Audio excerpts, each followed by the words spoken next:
Olá, meus queridos irmãos, estamos de volta aqui em mais uma aula do nosso curso integral de evangelismo e dessa feita nós iremos estudar sobre o poder do evangelho.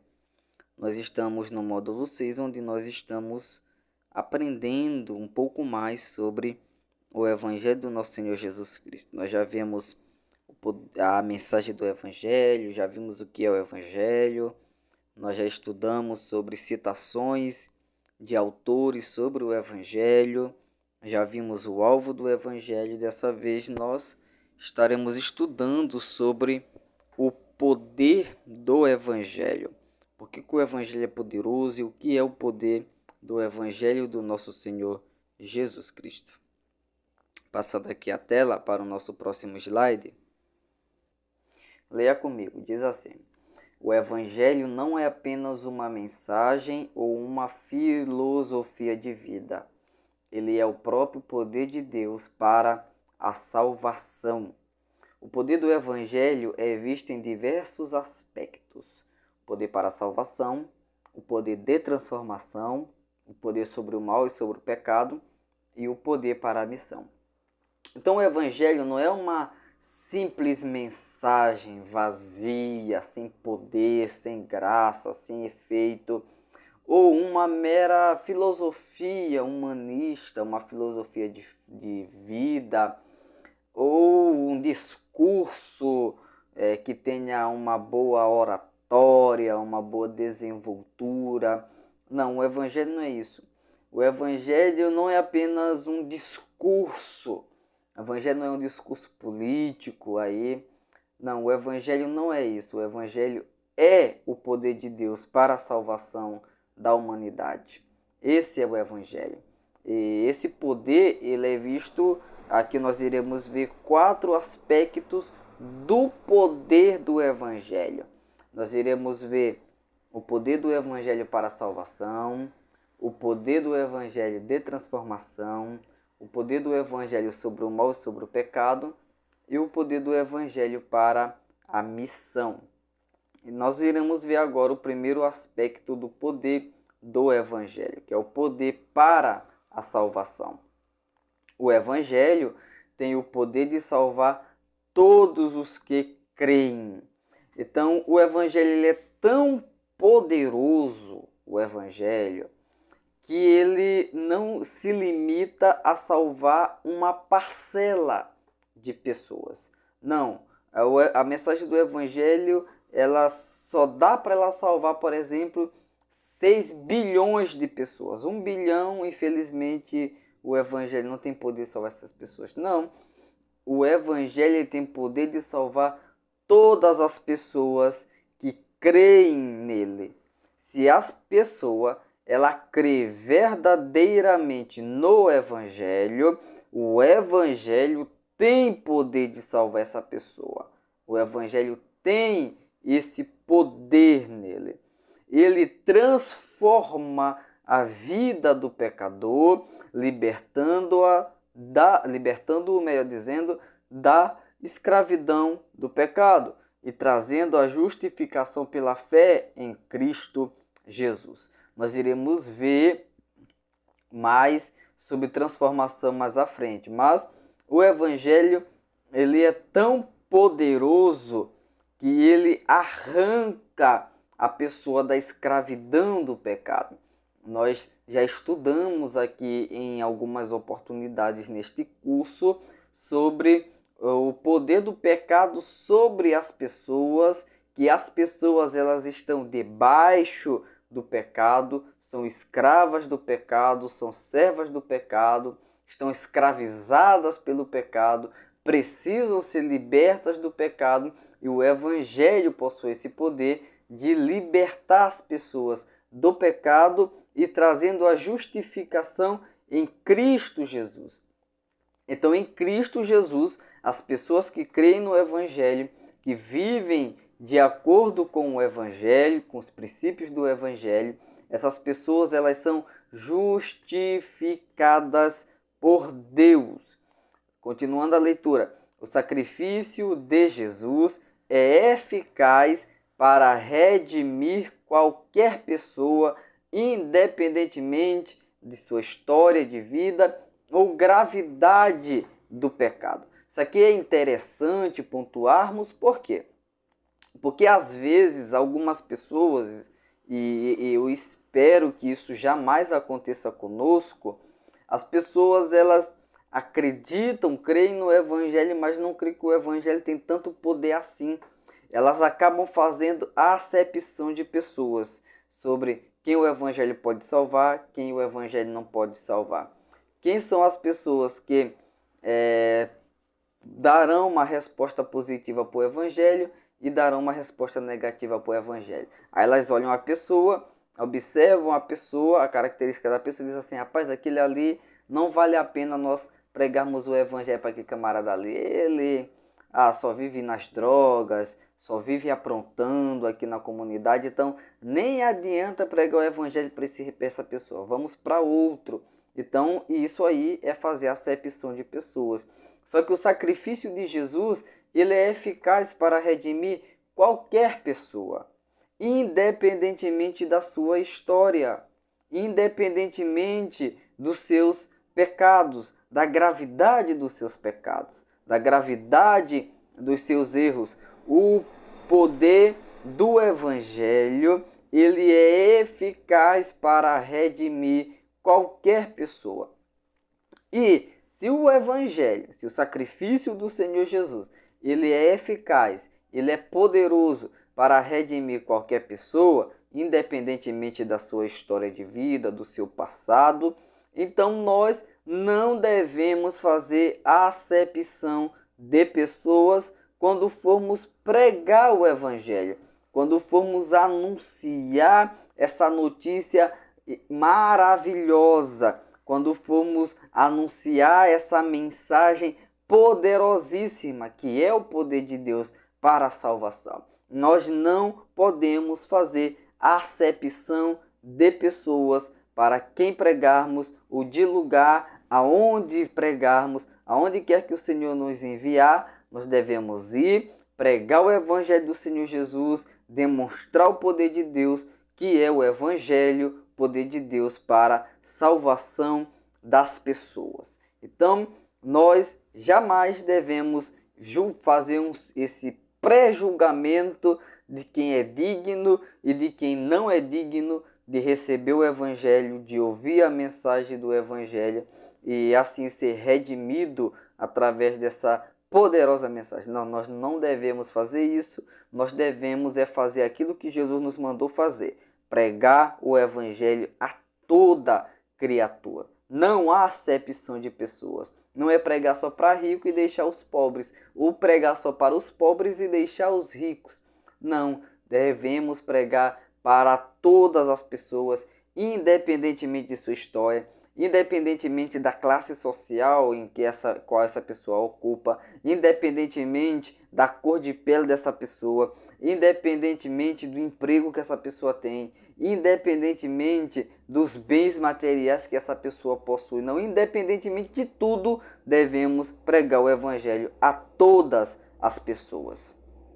Outro aspecto do poder do Evangelho é o poder de transformação.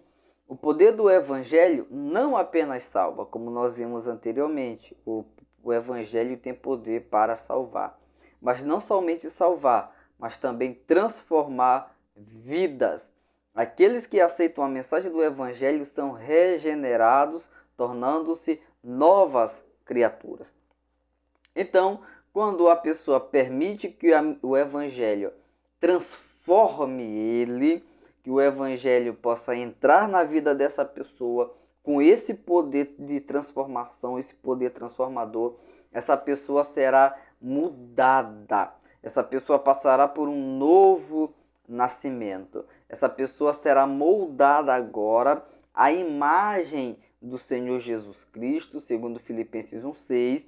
O Espírito Santo vai trabalhar na vida dessa pessoa e as pessoas que conheceram essa determinada pessoa que está passando por esse processo, ela antes de conhecer o Evangelho e permitir que o Evangelho entrasse em sua vida e moldasse-a, e depois disso aconteceu, vão ver que essa é uma outra pessoa, é uma pessoa transformada, porque o Evangelho transforma as pessoas. O Evangelho transforma as pessoas para o bem. Existem muitas coisas que transformam as pessoas para o mal. Por exemplo, as drogas. As drogas transformam as pessoas para o mal. As drogas nunca vão transformar as pessoas para o bem. É por isso que nós, crentes cristãos, somos contra a liberação de drogas. Não somente por isso, mas também porque nós entendemos que o nosso corpo é templo e morada do Espírito Santo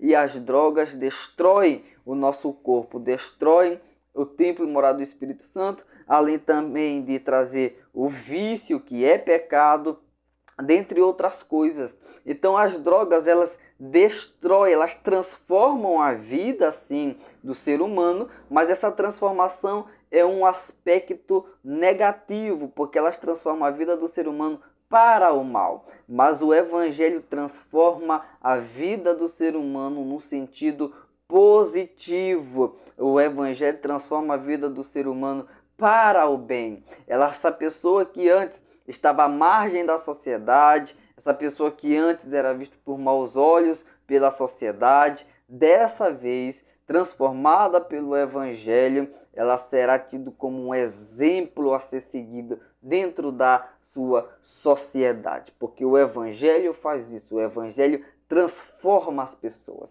O Evangelho muda as pessoas em uma nova criatura e o Espírito Santo vai moldar essa pessoa que foi transformada pelo Evangelho para que ela fique à imagem de Cristo Jesus. Então, por isso, nós devemos pregar o Evangelho, porque somente o Evangelho tem esse poder. Nós não podemos ficar com o Evangelho só para nós. O Evangelho não pode parar em nós. Nós devemos pregar o Evangelho do Senhor Jesus Cristo.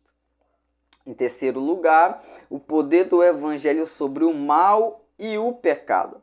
O Evangelho demonstra o poder de Deus sobre o mal. O Evangelho ele demonstra que o mal não tem nenhuma possibilidade de vitória contra Deus. O Evangelho demonstra que Deus é vitorioso, que Cristo venceu todas as coisas, que todas as coisas estão debaixo do poder e da autoridade do Senhor Jesus Cristo. Então o Evangelho demonstra o poder de Deus sobre o mal, sobre o pecado, sobre as doenças, sobre toda e qualquer maldição.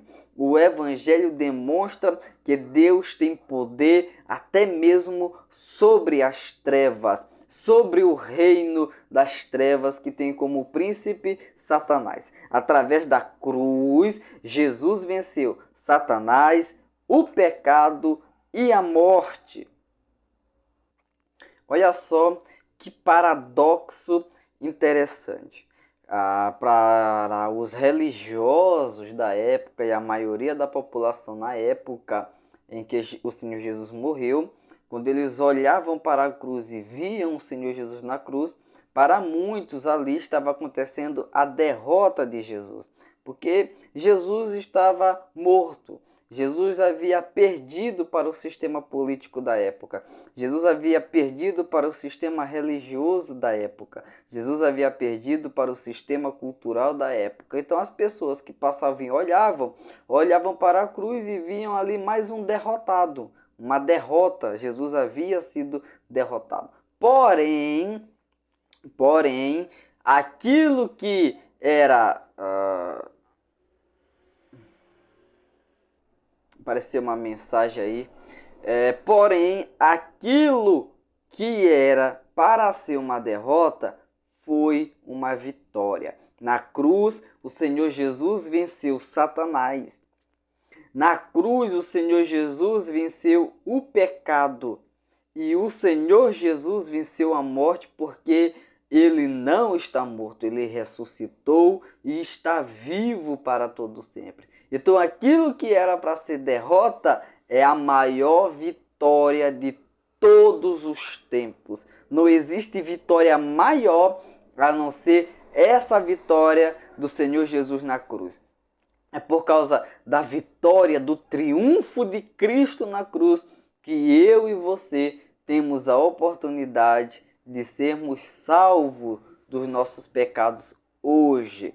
É por causa dessa vitória. Então, o poder do Evangelho também, ele nos dá vitória sobre as tentações e nos permite viver uma vida em liberdade espiritual. Então, hoje, nós não tememos mais a morte, hoje nós não tememos mais Satanás, que é o príncipe das trevas, hoje nós não tememos mais as trevas, porque o nosso Senhor, o nosso Salvador, aquele a quem nós servimos, venceu todas as coisas. Ele é o vitorioso. Então nós não estamos do lado de um derrotado, nós não estamos do lado de um fracassado, nós estamos de um lado, de somente ele, o único que venceu de uma vez por todas Satanás, o pecado, a morte, o sistema, o mundo, as tentações, as privações desse mundo.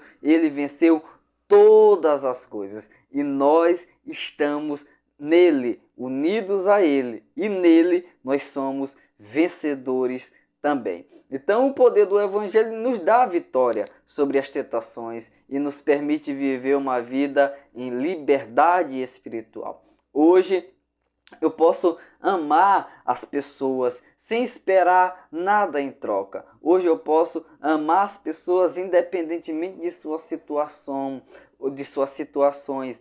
Hoje, por exemplo, eu posso orar em qualquer lugar que eu vá. Hoje eu posso adorar a Deus em qualquer lugar que eu vá. Eu não estou restrito a adorar a Deus somente em um templo. Eu não estou restrito a adorar a Deus somente na minha casa. Não. Aonde quer que eu vá, eu posso adorar a Deus. Eu posso ler a minha Bíblia onde quer que eu vá. Eu posso praticar a verdade do Evangelho aonde quer que eu vá. Isso é liberdade espiritual. Hoje eu tenho liberdade de servir a Deus, não do meu jeito, do jeito que Ele deixou para que nós o servíssemos, que está na Bíblia Sagrada. Eu não posso servir a Deus do meu jeito porque eu sou imperfeito. Eu devo servir a Deus com base nas instruções que Ele deixou na Bíblia Sagrada. Então eu tenho essa liberdade de servir a Deus, de adorá-lo, de ser grato a Ele por tudo que Ele fez na minha vida, por tudo que Ele está fazendo e por tudo que Ele ainda há de fazer. Então, o poder do Evangelho sobre o mal e sobre o pecado. E em último lugar, o último tópico que nós iremos abordar aqui é sobre o poder para a missão.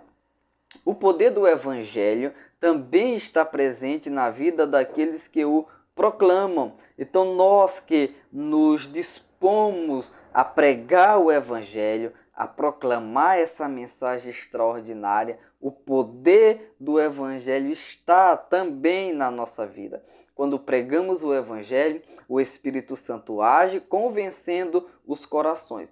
Então, nessa questão da evangelização, deve haver uma cooperação entre a igreja e o Espírito Santo, porque a igreja prega, o Espírito Santo age no coração das pessoas que estão ouvindo o Evangelho. Então deve haver uma cooperação entre o evangelizador e o Espírito Santo. Então que você possa cultivar uma vida de intimidade com o Espírito Santo. Você possa conversar com Ele, você possa ser íntimo dEle, você possa obedecê-lo, você possa discernir a voz dEle, mesmo em meio ao caos, que você possa discernir a voz dEle, a direção dEle, que você possa viver de acordo com a vontade dEle para a sua vida. O poder do Evangelho não está em nossa habilidade ou em nossa eloquência, mas na própria mensagem e no agir de Deus por intermédio dela. Então muitas pessoas dizem: eu não posso fazer porque eu não tenho qualificações para isso. Eu não sou muito eloquente, eu não sou bom em oratória. Só que o poder de Deus está na mensagem, no agir de Deus por intermédio dessa mensagem.